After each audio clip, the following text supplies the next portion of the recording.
ETF index mutual funds నేర్చుకుని stock మార్కెట్లో రాణించాలనుకుంటున్నారా? వెంటనే ఈ నెంబర్కి కాల్ చేయండి.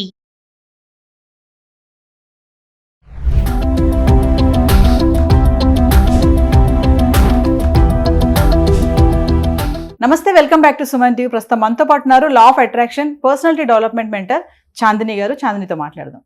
నమస్తే చాందిని. నమస్తే నవీన గారు. చాందిని గారు, ఒక క్వశ్చన్ అడుగుదాం అనుకుంటున్నాను మిమ్మల్ని ఈరోజు. పర్సనాలిటీ డెవలప్మెంట్ మెంటర్గా రీసెంట్గా అప్డేట్ ఏంటంటే, నీట్లో ఫెయిల్ అయిన అమ్మాయి నీట్లో కష్టపడి చదివింది, ఫెయిల్ అయిపోయింది. కానీ అక్కడితో నా లైఫ్ అయిపోయింది అని అనుకోకుండా, ఫుల్ స్టాప్ పెట్టకుండా మళ్ళీ ఇంజనీరింగ్ కాలేజ్లో జాయిన్ అయ్యి అక్కడ ఒక ఇన్సెంటివ్స్గా రావడం, ప్లేస్మెంట్, ఇవన్నీ ట్రైనింగ్ తీసుకొని ఈ రోజు యాన్యువల్ శాలరీ ఆమె 72 lakhs పట్టుకుంది. చూస్తే బ్యాక్గ్రౌండ్లో నీట్లో ఫెయిల్ అయింది.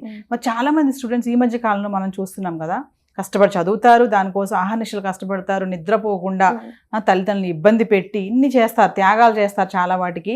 తీరా రిజల్ట్ దగ్గర ఫెయిల్ అవుతే అక్కడితో అయిపోయింది మన లైఫ్ అనుకునే వాళ్ళు చాలామంది చూస్తున్నాం. సూసైడ్స్ చేసుకుంటున్నారు, అక్కడి నుంచి ఇంకా బెండ్ అయిపోతారు, అమ్మో నేనేం చేయలేను, నా పని అయిపోయింది అని. కానీ ఈ అమ్మాయిని ఎగ్జాంపుల్గా తీసుకొని బెంగళూరు స్టూడెంట్, ఒక్కసారి అమ్మాయి గురించి మాట్లాడుకుంటే మీరు పర్సనల్ డెవలప్మెంట్ మెంటర్గా ఏం చెప్తారు? ఇప్పుడు మనం ఈ రీతువర్ణని తీసుకుంటే, ఆ అమ్మాయి 20 years old. ఇప్పుడు ఉండే స్టూడెంట్స్ అందరికీ ఆ అమ్మాయి ఇప్పుడు ఒక ఇన్స్పిరేషన్గా నిలిచింది. ఎందుకంటే 20 yearsలో ఇప్పుడు బీటెక్ కంప్లీట్ చేసింది అంటే, ఆమె నీట్ ఫెయిల్ అయింది 4 years బ్యాక్. అంటే ఆమెకి ఒక 17 years ఉన్నప్పుడు లేదా ఒక 16 years ఉన్నప్పుడే ఆమె నీట్లో ఫెయిల్ అయింది. తన కెరియర్ నీట్ వైపు అనుకుంది, కానీ తను ఫెయిల్ అయ్యింది. బట్ ఎక్కడ కూడా డిప్రెస్ అవ్వలేదు. డిప్రెస్ అవ్వకుండా నీట్ సైడ్ కాకపోతే ఏంటి అని చెప్పి ఇంజనీరింగ్లో జాయిన్ అయింది. ఇంజనీరింగ్ జాయిన్ అయ్యి ఆ అమ్మాయి తన గోల్ని మాత్రం తను ఏమనుకుంది, లైఫ్లో సెటిల్ అవ్వాలి, మా పేరెంట్స్ని ప్రౌడ్గా చేయాలి అని చెప్పి. యాక్చువల్లీ ఆ అమ్మాయి బెంగళూరులో సెటిల్ అయిన అమ్మాయి. ఆ అమ్మాయి బెంగళూరులో ఇంజనీరింగ్ కాలేజ్లో జాయిన్ అయింది. సో తను పట్టుదల ఎక్కడా వదలకుండా 4 years కూడా ఇంజనీరింగ్లో తన స్కిల్స్ అంతా చూపించి, ఒక ఇంటర్న్షిప్లో ఒక రోల్స్ రాయ్స్ అని మనం కార్ నేమ్ విని ఉంటాము, వెరీ లగ్జరీస్ కార్ అనమాట. అందులో ఫస్ట్ ఇంటర్న్గా సెలెక్ట్ అయింది. ఇంటర్న్గా సెలెక్ట్ అయిన వెంటనే ఫుల్ టైం అనేది ఇవ్వరు.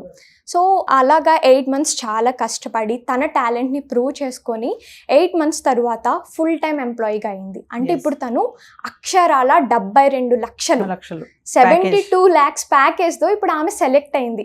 అసలు చూడండి ఎంత ఇన్స్పిరేషన్ ఇప్పుడున్న స్టూడెంట్స్ అందరికీ.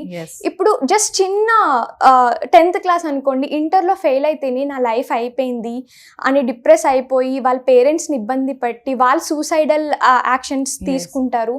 ఇది స్టూడెంట్స్ తప్పు అనొచ్చు అండ్ పేరెంట్స్ కూడా అనొచ్చు. ఎందుకంటే పేరెంట్స్ అనేది ఈ టైంలో వాళ్ళని సపోర్ట్ చేయాలి.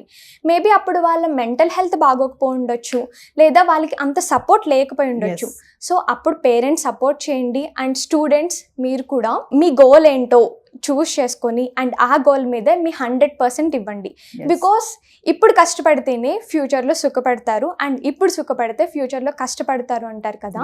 ఆ సేయింగ్ అనేది మన పేరెంట్స్, టీచర్స్ చెప్పినప్పుడు మనకి టీనేజ్లో ఉన్నప్పుడు అర్థం కాదు. కానీ ఈ ఏజ్లోకి అంటే ఒక జాబ్ టైంకి వచ్చిన తర్వాత అప్పుడు డిప్రెస్ అయిపోయి ఫెయిల్ అయిపోయామని చెప్పి డిప్రెస్ అయిపోయి వాళ్ళు చదవడం మానేస్తారు. కానీ వాళ్ళతో పాటు ప్యారలల్గా చదివే వాళ్ళు ఎవరైతే మోటివేషన్గా తీసుకొని నేను సాధిస్తాను లైఫ్లో, నాకు ఇది కాకపోతే ఇంకొక 10 ways ఉంటాయి, సో ఆ 10 waysలోకి వెళ్ళి వాళ్ళు సాధిస్తారు చూడండి, అప్పుడు ఫీల్ అవుతారు ఇక్కడ డిప్రెస్ అయిపోయిన వాళ్ళు, నేను ఎందుకు ఇలా చదవలేదు అని చెప్పి. సో అలా మోటివేషన్గా తీసుకొని డిప్రెస్ అవ్వకుండా మీ స్కిల్స్ ఏంటో తెలుసుకోండి, మీ ఇంట్రెస్ట్ ఏంటో తెలుసుకోండి. దాన్ని బట్టి మీరు ఆ సైడ్కి వెళ్ళి మీ బెస్ట్ అయితే ఇవ్వండి. ఇక్కడ ఈ అమ్మాయి ఫస్ట్ నీట్ అనుకుంది, బట్ ఇంజనీరింగ్లోకి వెళ్ళింది. ఇంజనీరింగ్లో తన టాలెంట్ని ప్రూవ్ చేసుకుంది. సో ఇలాగే స్టూడెంట్స్ అందరూ కూడా వాళ్ళ టాలెంట్ని ప్రూవ్ చేసుకొని అండ్ అందరూ కూడా వాళ్ళ మీద వాళ్ళు ఇండిపెండెంట్గా ఉండి వాళ్ళ కాళ్ళ మీద వాళ్ళు నిలబడాలి అన్ని అయితే ఈ అమ్మాయిని అయితే ఇన్స్పిరేషన్గా తీసుకోవచ్చు మనం. అయితే చాందిని, ఇక్కడ ఏంటంటే నీట్ అనేది ఒక సెగ్మెంట్, ఇంజనీరింగ్ అనేది డిఫరెంట్ సెగ్మెంట్ కదా. ఇక్కడ మనం చాలా తీసుకోవచ్చు. పేరెంట్స్ కూడా ఈ అమ్మాయికి ఎంత సపోర్ట్ చేసి ఉంటారు. మీ పర్సనల్ డెవలప్మెంట్ మీద చాలా రీసెర్చ్ చేసే ఉంటారు, చాలా క్లాసెస్ కూడా కండక్ట్ చేశారు, తెలిసింది మాకు. సో అంటే ఇక్కడ అమ్మాయి ఎంత మెంటల్లీ స్ట్రాంగ్ గా ఉండాలి. ఒక సెగ్మెంట్ నుంచి ఇంకొక సెగ్మెంట్ కి మారింది ఇమీడియట్లీ. మారడము మళ్ళీ ప్యాకేజ్ కొట్టడం అనేది అసలు మామూలు విషయం కాదు. అంటే ఇక్కడ పేరెంట్స్ కూడా చాలా కోఆపరేటివ్ ఉండాలి కదా. ఈ మధ్య కాలంలో పేరెంట్స్ కూడా ఏంటంటే, ఫెయిల్ అయ్యావని, అమ్మో నువ్వు ఫెయిల్ అయ్యావా, నీ లైఫ్ అయిపోయింది అక్కడతో, ఇక అయిపోయింది నాడు, ఇంకేం చేయలేవు నువ్వు అనే తల్లిదండ్రులు కూడా చాలా మంది ఉన్నారు. అంటే ఈ అమ్మాయిని పేరెంట్స్ ఎంత సపోర్ట్ చేస్తుంటారు. ఈరోజు 72 lakhs ప్యాకేజ్ పట్టుకుంది అంటే ఒక్కసారి అంటే స్టూడెంట్స్ కి మెంటలీగా స్ట్రాంగ్ గా ఉండాలి అంటే Mm. Me as a law of attraction కోచ్గా Mm. మీరు పర్సనల్ Mm. డెవలప్మెంట్ మెంటర్ గా Mm. ఏం చెప్పాలనుకుంటున్నారు? Actually law of attraction and manifestation అనేది ఓన్లీ మనీని అట్రాక్ట్ చేసుకోవడానికి, లేకపోతే ఒక హౌస్ని, ఒక రిలేషన్షిప్ని అట్రాక్ట్ చేసుకోవడానికనే అనుకుంటారు. యాక్చువల్లీ అదొక మిత్ అండి. లా ఆఫ్ అట్రాక్షన్ అనేది స్టూడెంట్స్ అప్లై చేయొచ్చు, లేదా వర్కింగ్ ప్రొఫెషనల్స్ అప్లై చేయొచ్చు. సో మనం స్టూడెంట్గా ఉన్నప్పటి నుంచే దట్టు స్టూడెంట్స్కి ఇంకా బాగా వర్క్ అవుతుంది. నేనే ఒక లైఫ్ ఎగ్జాంపుల్గా కూడా తీసుకోవచ్చు. యాక్చువల్లీ నేను కూడా డాక్టర్ సైడ్కి వెళ్దాము అనుకున్న అమ్మాయినే, కానీ మా పేరెంట్స్ వద్దు బీటెక్ సైడ్కి వెళ్ళమన్నారు. సో నేనైతే అక్కడ డిప్రెస్ అవ్వలేదు.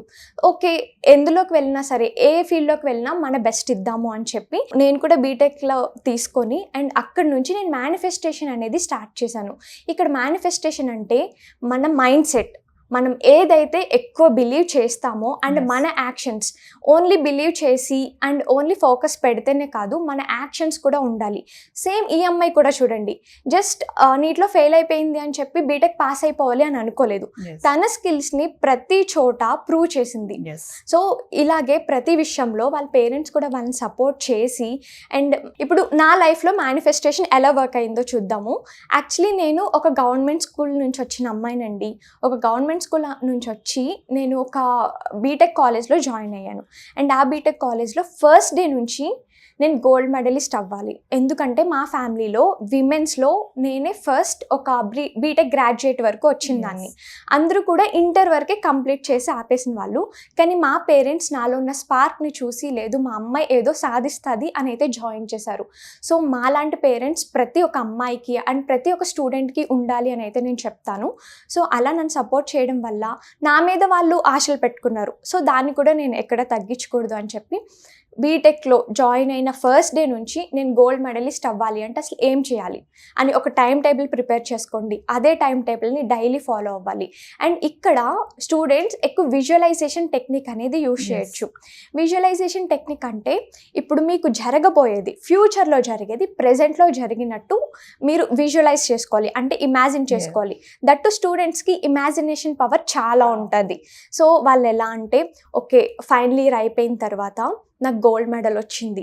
గోల్డ్ మెడల్ వచ్చినప్పుడు మా పేరెంట్స్ నాతో పాటు స్టేజ్ ఎక్కినప్పుడు వాళ్ళ ప్రౌడ్ ఫేస్ అండ్ ఆ హ్యాపీనెస్ చూడాలి, అండ్ నాతో పాటు వాళ్ళని కూడా ఫెలిసిటేట్ చేయాలి అని వాళ్ళు ఇమాజిన్ చేసుకుంటూ ఉంటారు. చూడండి, వాళ్ళు ఎప్పుడైనా చదవకపోయినా డీమోటివేట్ అవుతున్నప్పుడు కూడా ఇలాంటి మాటలే వాళ్ళు మోటివేట్ చేస్తూ ఉంటాయి అన్నమాట. సేమ్ నేను కూడా అదే నా లైఫ్లో అప్లై చేశాను. విజువలైజేషన్ టెక్నిక్ యూస్ చేశాను అండ్ మిర్రర్ టెక్నిక్ కూడా. మిర్రర్ టెక్నిక్ అంటే మిర్రర్ ముందు అసలు మీరు ఎలా ఉండాలి అనుకుంటున్నారు, మీరు ఎంత కాన్ఫిడెంట్గా ఉండాలి అనుకుంటున్నారో మిర్రర్ ముందు నిలబడి I'm so confident, I'm gold medallist అని చెప్పి నాకు నేనే విన్నింగ్ స్పీచ్ ఇచ్చేసుకునేదాన్ని నేను ఫస్ట్ ఇయర్ సెకండ్ ఇయర్లో ఉన్నప్పుడే. సో అలా ఎట్ లాస్ట్ నేను ఏదైతే డ్రీమ్ లైఫ్ అనుకున్నానో అదే నేను సాధించాను and I'm the gold medallist of my college. So ఇలానే అందరూ కూడా వాళ్ళు అనుకున్నది విజువలైజ్ చేసుకోండి. ఆ విజువలైజ్ చేసుకోవడానికి అలైన్డ్ యాక్షన్స్ అనేవి ఉండాలి. ఆ యాక్షన్స్ కూడా పర్ఫామ్ చేయండి అండ్ మీ లైఫ్లో మీరు ఏమనుకుంటున్నారో అది సాధించండి. థ్యాంక్ యూ అండి.